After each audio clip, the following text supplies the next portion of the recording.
I walked into the kitchen and my husband was just standing there, eyes red, hands shaking, like he'd seen a ghost. He blurted out that he'd slept with my best friend, my ride or die since high school, like he couldn't hold it in for one more second. My heart plummeted straight through the tile floor, and I started screaming, not even caring if the neighbors heard. But then he told me it wasn't just about sex. She'd threatened him, forced him into it, said she'd ruin us both if he didn't play along. I didn't believe him at first. Who could blame me? He broke down and said she knew things about me, things I'd never uttered aloud since college.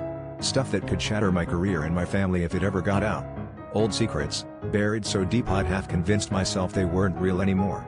He said she'd found some of my journals, probably years ago when she crashed at our place after her breakup, and she'd been holding on to them, waiting for the right moment. All this time, the woman I trusted most was just waiting to use my own words as leverage, and my husband was just her pawn. I confronted her that night, adrenaline drowning out any fear. She didn't even bother denying it. She just smiled and said she always knew I'd pick him over her, but now it was her turn to win. She threatened to send copies of my journals to my boss, my parents, everyone who mattered. I was shaking so hard I thought I'd pass out. My husband tried to grab her phone, but she was too fast, and the three of us ended up screaming at each other like wild animals. The whole thing felt like some twisted fever dream, but it was all excruciatingly real. In the end, I did the one thing I never thought I'd do. I confessed everything myself.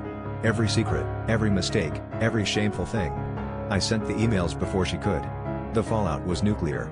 People I loved stopped talking to me. My marriage was in shambles, my former best friend blocked me everywhere, and I was left sifting through the wreckage. But for the first time in years, I didn't feel like I was hiding. The truth was ugly, but at least it was finally mine.